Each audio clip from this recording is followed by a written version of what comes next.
One of the ways that you can build strength in your yoga practice is by learning how to be actively engaged in all of your yoga poses. And you can do that even with poses like tabletop. So often when I instruct my students into a tabletop position, what you tend to see is that the hands, the fingers, are pretty close together.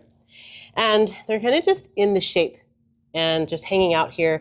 The chest is kind of sinking in between the shoulders, the elbows are out wide, and the belly is drooping down.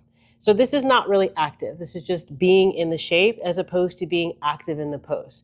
So to be active in your tabletop, anytime your hands are on the floor in your yoga, it's a good habit to practice spreading your fingers wide. You have a wider base and engaging the hands by gripping the mat with your fingers. So doing that, bringing your hands to the mat, spreading your fingers nice and wide, gripping the mat with your fingers and applying your weight a little bit more on the front half of the first knuckles of your hands. Hands, shoulders distance apart, knees, hips distance apart.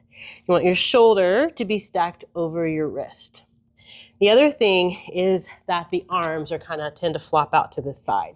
So you want to hug your arms in towards your body and rotate the upper arm so that the eye of the elbow is facing towards the short edge of your mat if you're in your tabletop like this. Also engage the triceps, the muscles on the back of your arms, to straighten your arm and push your hands into the mat, pushing the floor away, creating space in the shoulder joint as well. So the entire arm is like a solid leg and it's rooted into the ground. And so that's how you keep your arms, your hands, and your shoulders active. The other thing is the belly tends to droop down.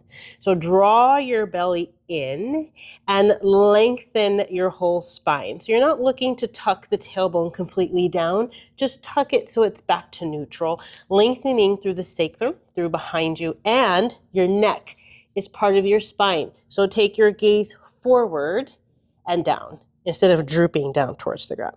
Right? So activate the hands, push the ground away, hug the arms in, rotate the upper arm, pushing away, creating space in the shoulder, draw the belly in, lengthen the spine forward. And there is your very active tabletop. And you can hold this for a few breaths and you'll notice that it can be exhausting because you are active and engaged in the pose.